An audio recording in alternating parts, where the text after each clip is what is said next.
Welcome back, baseball fans. Welcome to another episode of the Vintage Vegas 9 Ball, coming to you from Las Vegas, Nevada. It is the middle of February here in 2026, and baseball is right around the corner. And so we're very excited about that. Getting my fantasy team, doing some scouting for them. And I'll be going down to the spring training here at the end of February and try to get you guys some shots while I'm down there at the end of February, at the beginning of March. For a week or so, watch them taking a couple games and enjoy the beautiful weather down there in the Phoenix area. And without further ado, let's get to the Vintage Vegas 9 Ball for the day. First card is a Gary Sheffield, and it's a beautiful picture of him with that bat waggle, and always loved his stance. And I think, when you point that, you gotta have quick hands, but when you point that knob at the catcher, you can really create that whip action and be able to lift the ball. And that's what you want to do. You want to be able to lift the ball into the gap, over the fence. And Gary Sheffield was a master of that. Of course, he was the nephew of Dwight Gooden, Dr. K. And Gary Sheffield, a big-time prospect for the Brewers, and then bounced around with just about everybody, the Marlins, the Padres, the Yankees, you name it, seems like he played for him. But great big league career as a third baseman. Originally drafted as a shortstop, and always loved that swing, that bat waggle, and whipped it through, and really attacked the ball and launched it. And loved watching Gary Sheffield hit. And it's a great card of him as a Marlin. Gary Sheffield, put him on the Hall of Fame stand. Should be a Hall of Famer. Of course, he's been one of these guys that's been linked in with performance-enhancing drugs. And hopefully he gets in. Really exciting player to watch, Gary Sheffield. Next card is another Marlin here, Randy Wynn. Of course, I don't remember Randy Wynn on the Marlins. I don't think he ever made it to the big leagues as a Marlin, but I remember him as a Ray, Tampa Bay Ray, and then later on he played many years with the Giants. And of course, Randy Wynn is famous for being the roommate of Steve Nash. He played basketball at, I believe, Gonzaga with Steve Nash. And Gonzaga they played? Yeah, I think Gonzaga. And yes, he was the roommate with Steve Nash, the great basketball player. And you see him here as a draft pick for the Marlins. Let's see what it says here on the back. Primarily a basketball player at Santa Clara, not Gonzaga, until his final season. And it says, Randy received only 54 at-bats in 2 years before blossoming in 1995. The Marlins, enamored with his upper-tier speed, moved him from shortstop to center field in his first pro season. And when switch-hitting stick came alive despite his inexperience. And he ranked 10th in the New York Penn League in batting. So yeah, Steve Nash's roommate in basketball, and drafted because of his athletic prowess, a switch hitter, Randy Wynn. And here's a Marlin, but of course he came to the big leagues with the Rays, I remember, and had many good seasons back in the Bay Area with the Giants. Randy Wynn. Put him on a stand. Good looking card. Next card is an Otis Nixon. And Otis Nixon, believe it or not, was the stolen base leader of the 1990s. And he did that despite, I remember being suspended for some time in the early 90s for a failed drug test. And yeah, just had great speed. And that's a nice picture of him in his exposed digs with the sweatbands on. Has a batting glove on underneath the mitt. And yeah, big-time speed, Otis Nixon. I remember he had a brother, Darnell, I believe, that also played in the big leagues, another speedster. But yeah, Otis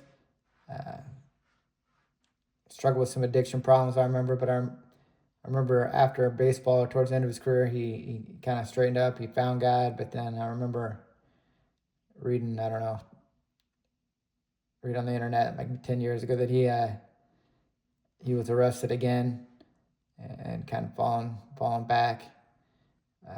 So hopefully he's doing good now and has his life straightened out. Otis Nixon, but yeah, always famous for the 1990 stolen base leader.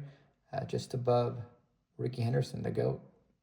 Yeah, 1990 stolen base king, Otis Nixon, here for the Expos. We'll stay in Canada for the next card here, and this looks like the Blue Jays here. It looks like a Yankee Stadium in front of that Brute sign on the wall. I remember Brute cologne was a big thing in the late 80s, early 90s. And yeah, that was the first cologne I wore, the Brute. And I believe it was my old man's. And I remember using that cologne. And here they got a nice sign above the wall, Yankee Stadium. And this is a card of the Crime Dog there, Fred McGriff. And I think it's Rob Ducey and Ernie Witt. And I think this is commemorating a Toronto Blue Jays record 10 home runs in one game. So 10 home runs and in one game. And these guys were part of that.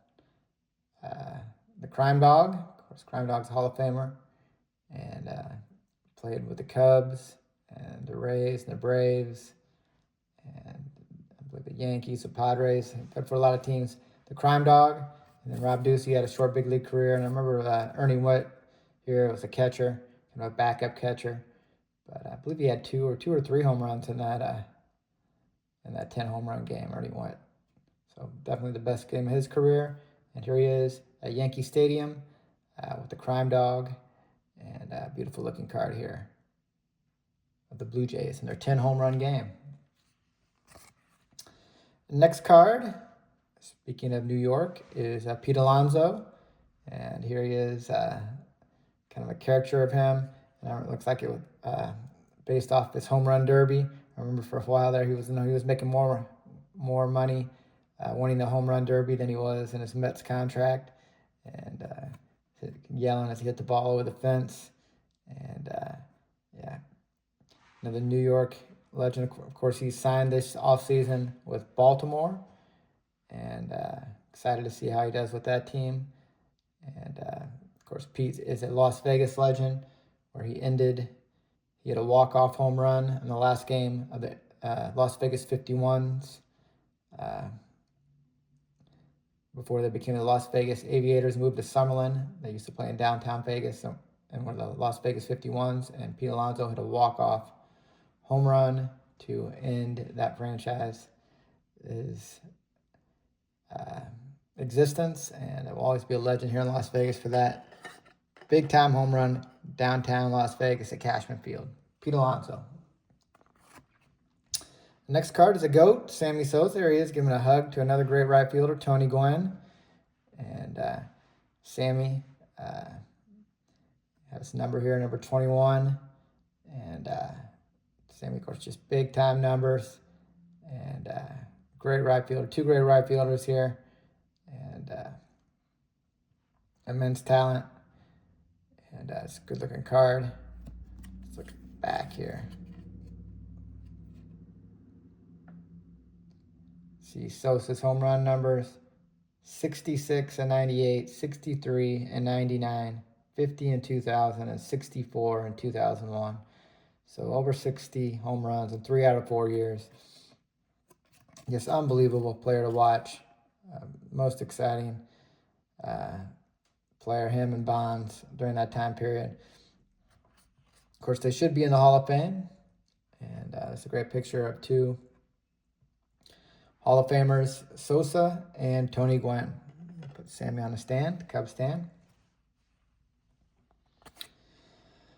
Next card's a Mark Bellhorn. And of course, Mark Bellhorn played for the Cubs, and he holds the Cubs record for most home runs by a switch hitter. I believe he hit 28 in 1 year for the Cubs. And of course, he was famous for those. He had some big postseasons for the Red Sox when they were winning the World Series. And remember him playing third base for them on some of those teams.